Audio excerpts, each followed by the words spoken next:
Shalom semuanya, apa kabar? Kembali lagi dengan Kak Reza melayani kalian di ibadah sekolah minggu pada hari ini.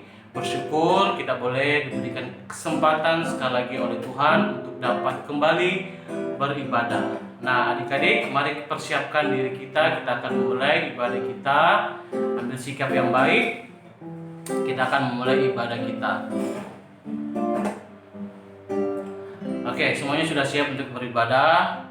Kita akan beribadah. Sebelum itu kita angkat pujian Bapa, ku datang padamu. Dengan sikap berdoa, kita angkat pujian ini.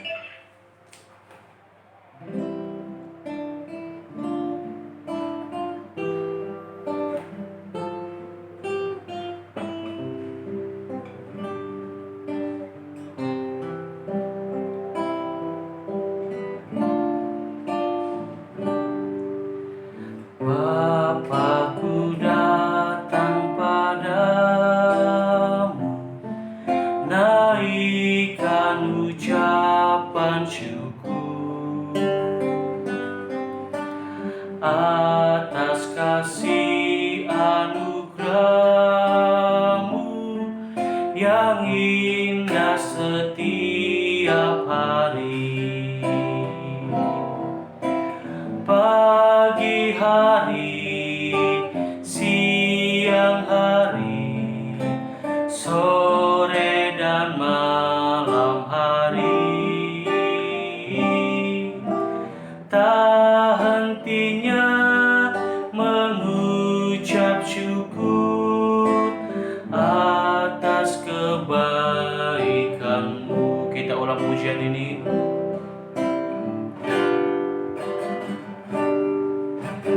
Bapa, ku datang padamu, naikkan ucapan syukur atas kasih anugerah-Mu yang indah setiap hari. Pagi hari, siang hari, sore dan malam hari,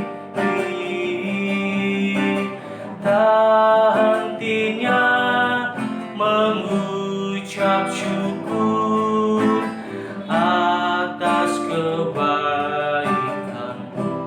Pagi hari, pagi hari, siang hari, sore dan malam hari, tak hentinya mengucap syukur atas kebaikan-Mu. Sekali lagi, pagi hari, pagi hari, siang hari, sore dan malam hari, tak hentinya mengucap syukur atas kebaikan. Baik, mari kita berdoa untuk ibadah kita pada hari ini. Kita berdoa. Kami bersyukur Tuhan Yesus, terima kasih untuk kesempatan yang Tuhan boleh berikan kepada kami untuk kami boleh kembali beribadah pada hari ini. Terima kasih untuk nafas kehidupan, kekuatan, kesehatan yang baru yang Tuhan boleh berikan kepada kami. Kami sungguh bersyukur, bangga punya Allah seperti Tuhan Yesus. Terima kasih Bapa di sorga. Kami menyerahkan ibadah kami ke dalam tangan-Mu. Di dalam nama Tuhan Yesus. Haleluya. Amin. Baik, sebelum kita masuk ke dalam firman Tuhan, kita angkat satu pujian lagi. Ada satu sobatku yang setia.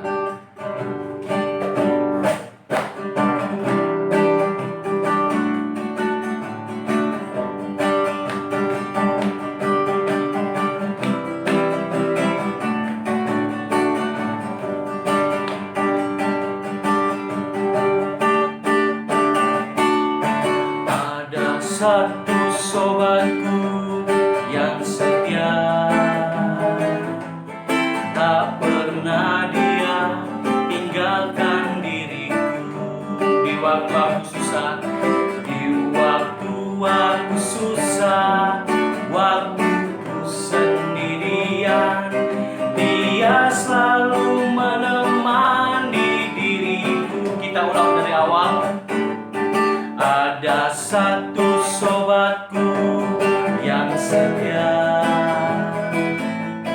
tak pernah dia tinggalkan diriku di waktu aku susah, waktu ku sendirian.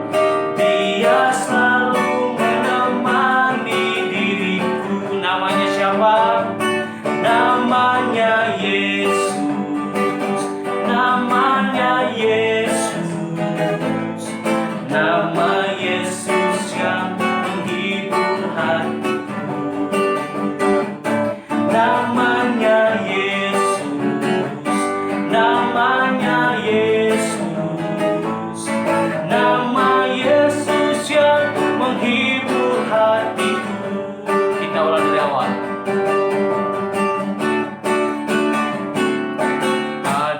Satu sobatku yang setia, tak pernah dia tinggalkan diriku di waktu aku susah, waktu ku sendirian. Dia selalu menemani diriku. Namanya Yesus, namanya Yesus, namanya Yesus, nama Yesus yang menghibur hatiku. Namanya Yesus, namanya Yesus, nama Yesus yang menghibur hatiku. Namanya Yesus, namanya Yesus, namanya Yesus, nama Yesus yang menghibur hatiku. Namanya Yesus, namanya Yesus, nama Yesus yang menghibur hatiku. Nama Yesus yang menghibur hatiku. Nama Yesus yang menghibur hatiku. Sekali lagi. Nama Yesus yang menghibur hatiku. Beri tepuk tangan dulu untuk Tuhan Yesus. Baik, kita akan mempersiapkan diri kita untuk bersama-sama belajar firman Tuhan. Persiapkan Alkitabnya. Kita angkat pujian, buka Alkitab, lalu baca.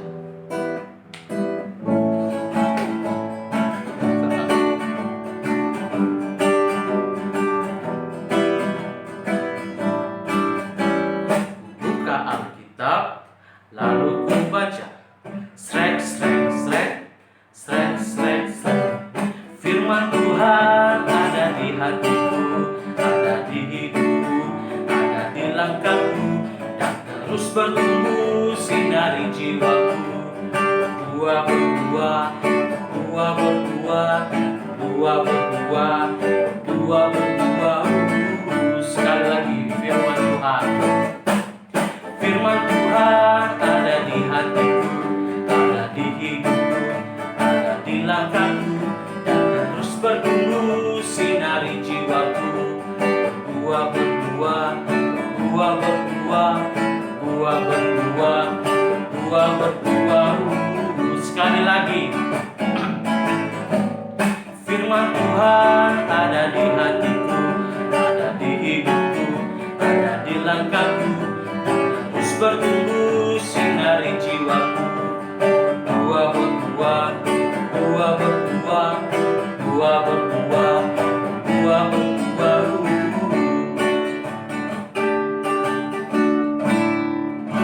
Baik, adik-adik semuanya siapkan Alkitab. Ya, semuanya siapkan Alkitab. Kita akan belajar bersama-sama. Sebelum itu, mari kita berdoa. Teresa pimpin kita di dalam doa. Tuhan Yesus, terima kasih untuk hari ini. Terima kasih juga untuk pujian yang boleh kami naikkan bersama-sama. Tiba saatnya kami akan mendengarkan firman-Mu.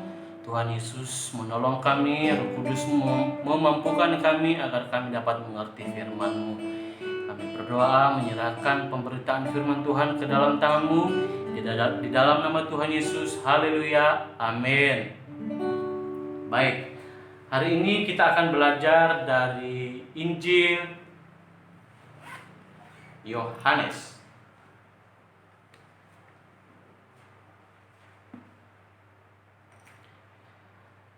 Injil Yohanes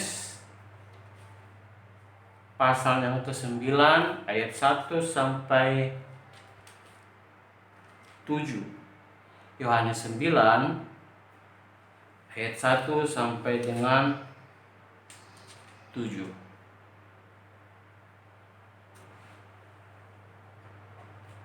Baik, sebelum kita dengarkan, sebelum Karesa baca firman Tuhan ini, kita akan nonton bersama-sama video untuk kita bersama-sama belajar firman Tuhan pada hari ini. Adik-adik ambil sikap yang baik, kita akan bersama-sama nonton video. Ini dia.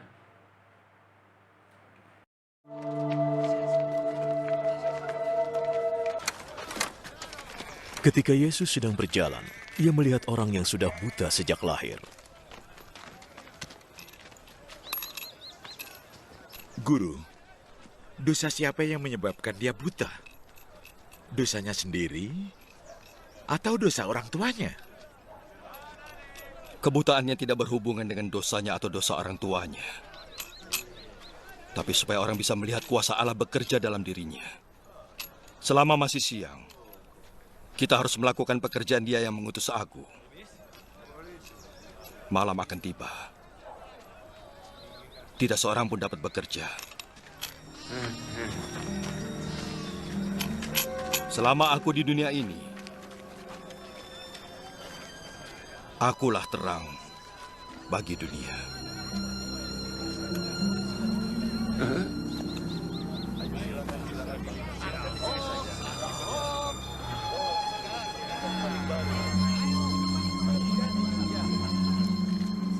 Apa yang dilakukannya?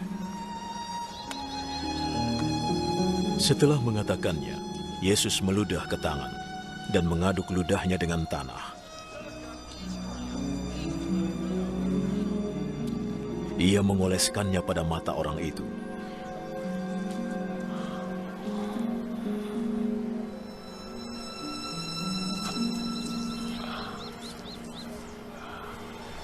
Bersihkan wajahmu di kolam Siloam.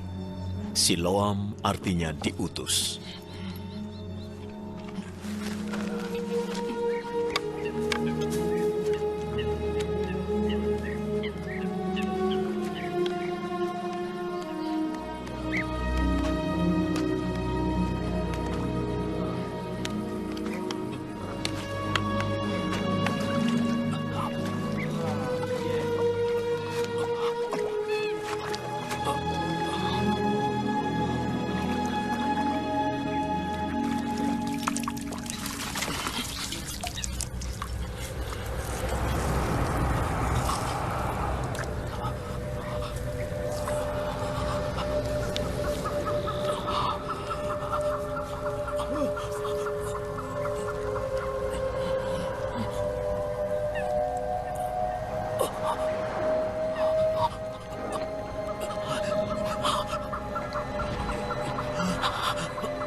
Maka orang itu pergi membersihkan wajahnya, kemudian bisa melihat.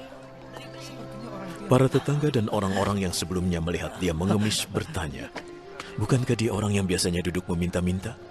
Dia orangnya. Aku rasa bukan. Iya, hanya benar. mirip saja. Akulah dia. Lalu bagaimana caranya engkau bisa melihat lagi? Orang yang bernama Yesus itu membuat lumpur, mengoleskannya ke mataku, dan menyuruhku ke Siloam untuk membersihkan wajahku. Lalu aku pergi. Dan setelah membasuh wajahku, aku bisa melihat. Di mana dia? Aku tidak tahu. Lalu mereka membawa orang buta itu kepada orang-orang Farisi. Saat Yesus membuat lumpur untuk menyembuhkan kebutaannya, itu adalah hari Sabat.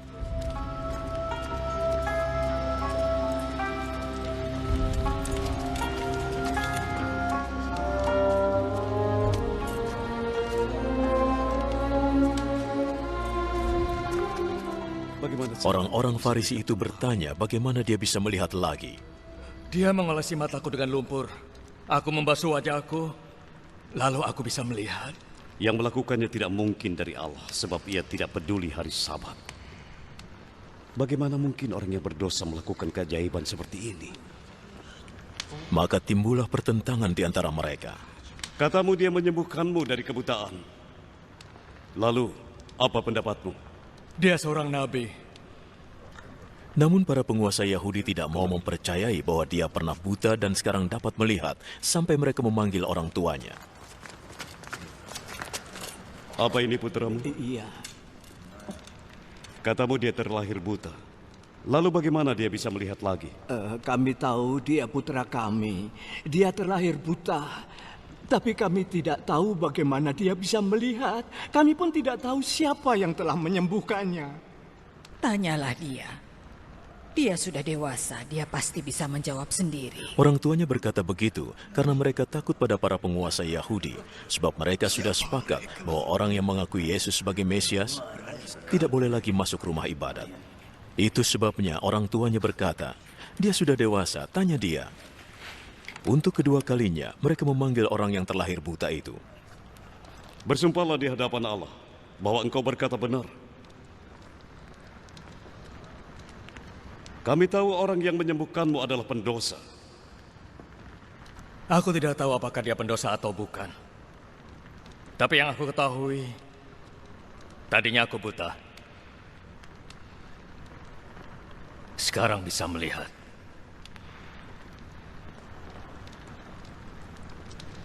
Apa yang dilakukannya? Bagaimana dia menyembuhkanmu dari kebutaan? Aku sudah bilang, tapi kalian tidak mau dengar. Mengapa kalian bertanya lagi? Ataukah mungkin kalian juga ingin menjadi pengikutnya? Mereka menghinanya dan berkata, Engkau adalah pengikutnya. Tapi kami adalah pengikut Musa. Kami tahu Allah berbicara kepada Musa. Sementara orang itu kami tidak tahu dari mana asalnya. Hal itu benar-benar aneh. Kalian tidak tahu asalnya, tapi dia menyembuhkanku dari kebutaanku. Kita tahu Allah tidak mendengarkan orang berdosa. Allah mendengarkan orang yang menghormatinya dan melakukan perintahnya. Sejak awal mula dunia, aku belum pernah mendengar ada orang yang menyembuhkan orang yang terlahir buta. Jika orang itu bukan dari Allah, ia tidak akan dapat berbuat apa-apa. Engkau dilahirkan ke dunia dengan membawa dosa. Lalu mencoba mengajari kami. dan mereka melarangnya masuk ke rumah ibadat.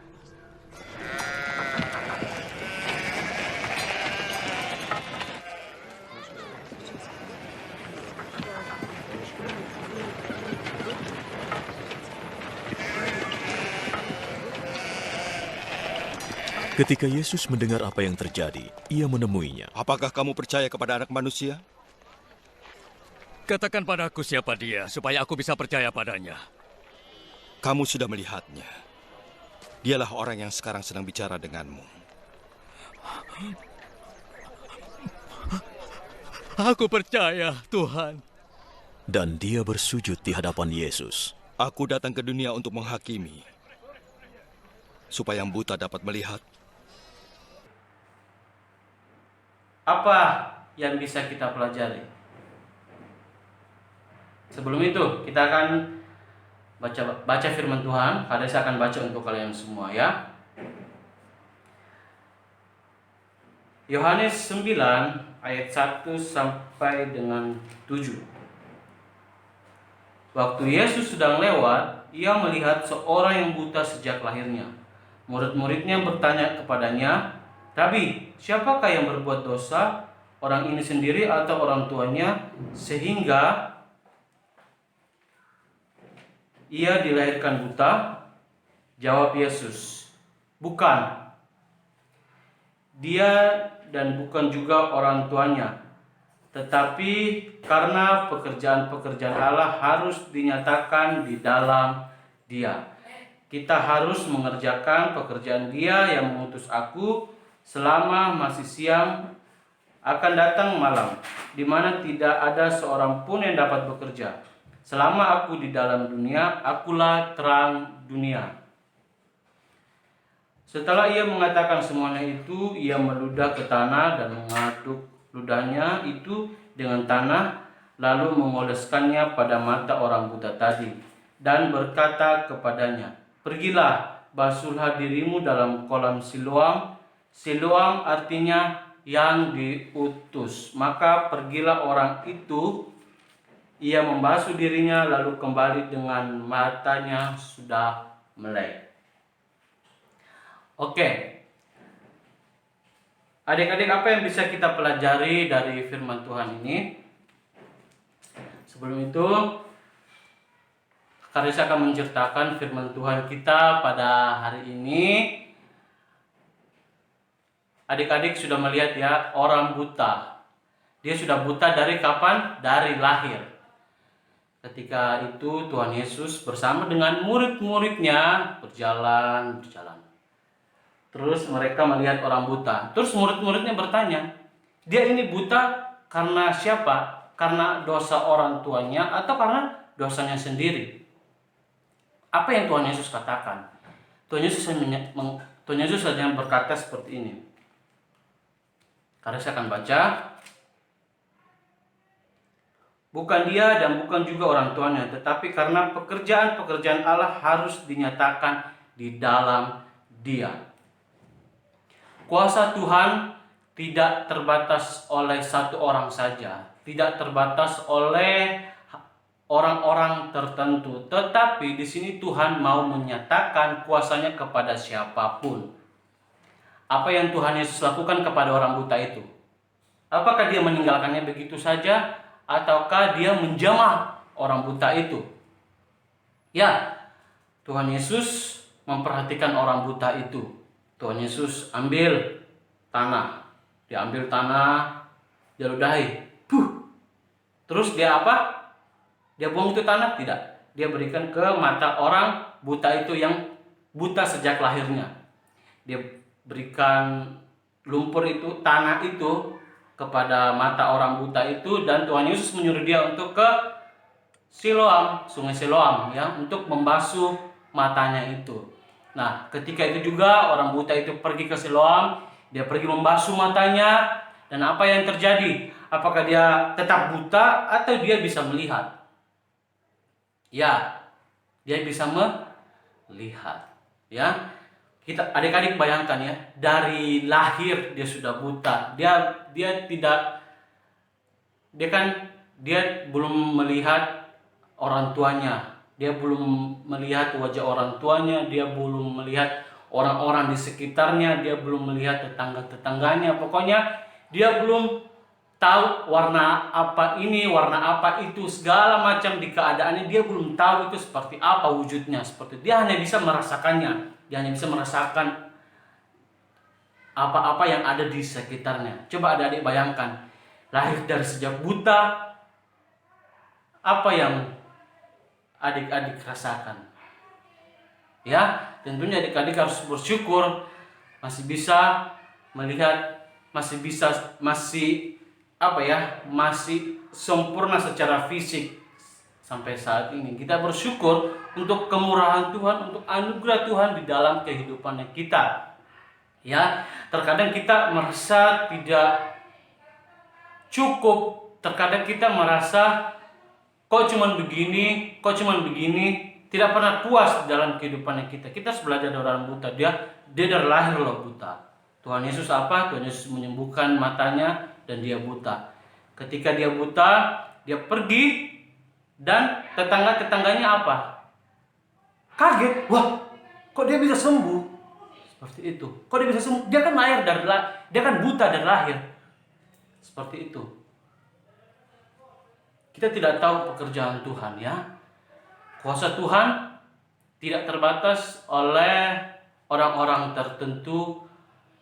Kuasa Tuhan tidak bekerja kepada Karesa saja. Kuasa Tuhan bisa bekerja kepada adik-adik semua. Kalau kita mengandalkan Tuhan, kita yakin dan percaya Tuhan, kuasa Tuhan bekerja di dalam dirinya kita juga. Ya, orang-orang di sekitarnya, orang-orang buta itu tetangga-tetangganya tidak percaya. Ya wajar, dari lahir sudah buta.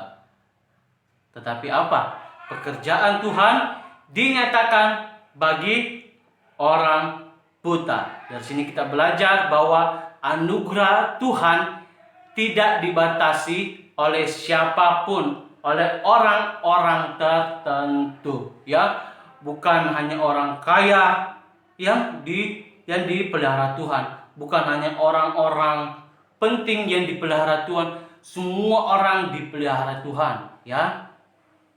Kita harus ingat Tuhan Yesus sayang kepada kita semua, ya. Itu saja untuk firman Tuhan pada hari ini. Ingat, oleh karena anugerah Tuhan kita ada sampai saat ini. Itu karena kebaikan Tuhan, itu karena kemurahan Tuhan kita ada sampai saat hari ini. Ya, adik-adik harus selalu bersyukur. Masih bisa melihat, masih bisa bergerak, masih bisa bernafas. Ya. Selalu andalkan Tuhan, mengucap syukur. Apapun yang ada di depan mata kita selalu bersyukur, ya. Kita akan angkat pujian, mata Tuhan melihat apa yang kita perbuat, apa yang baik, ya. Kita akan angkat pujian.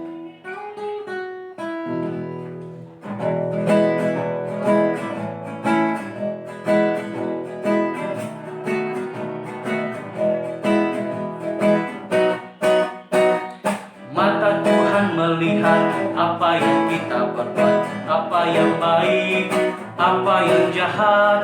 Oleh sebab itulah jangan berbuat jahat. Ingat, Tuhan melihat. Sekali lagi, mata Tuhan melihat apa yang kita perbuat, apa yang baik, apa yang jahat. Oleh sebab itulah jangan berbuat jahat. Ingat, Tuhan melihat. Kita akan berdoa untuk firman Tuhan kita pada hari ini. Sekali lagi kami saya ingatkan ya, untuk selalu bersyukur, untuk selalu memahami bahwa kuasa Tuhan tidak terbatas oleh orang-orang tertentu, ya. Tuhan Yesus mengasihi, memelihara semua orang, semua makhluk hidup yang ada di muka bumi ini, ya. Baik, kita akan berdoa. Lipat tangan, tutup mata, kita berdoa. Tuhan Yesus, kami bersyukur boleh diberi kesempatan untuk mendengarkan firman-Mu. Kami sungguh takjub akan pekerjaan Tuhan di dalam kehidupan orang buta. Tuhan bisa menyembuhkan orang buta. Kami yakin percaya Tuhan juga selalu memelihara kehidupan kami. Tuhan tidak pernah meninggalkan kehidupan kami. Tuhan terus ada bersama-sama dengan kami. Kami yakin dan percaya Tuhan tidak pernah meninggalkan kami. Tuhan memberkati mama papa, memberkati keluarga dimanapun mereka berada. Memberkati bangsa kami ini Tuhan Yesus. Kami berdoa menyerahkan keadaan bangsa kami ini ke dalam tangan-Mu. Kami butuh kemurahan, belas kasihan daripada-Mu ya Tuhan Yesus. Memulihkan bangsa kami ini Tuhan Yesus. Terima kasih Bapa di surga, kami bersyukur. Di dalam nama Tuhan Yesus, haleluya, amin. baik, kita akan menutup ibadah kita pada hari ini. Kita angkat pujian Terima Kasih Yesus. Terima kasih Yesusku.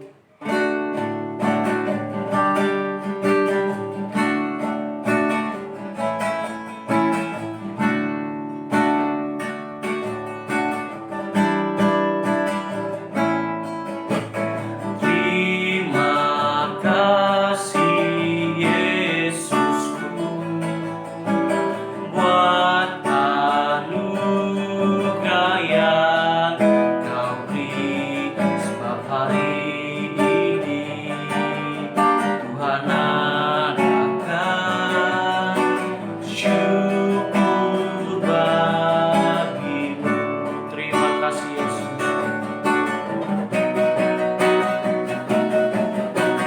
Terima kasih Yesusku buat anugerah yang Kau beri, sebab hari ini Tuhan adakan syukur bagimu.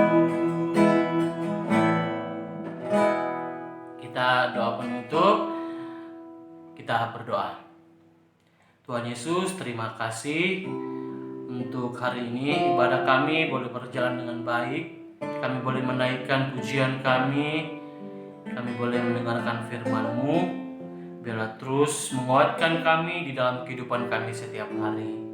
Kami berdoa ya Tuhan Yesus, untuk aktivitas kami pada hari ini.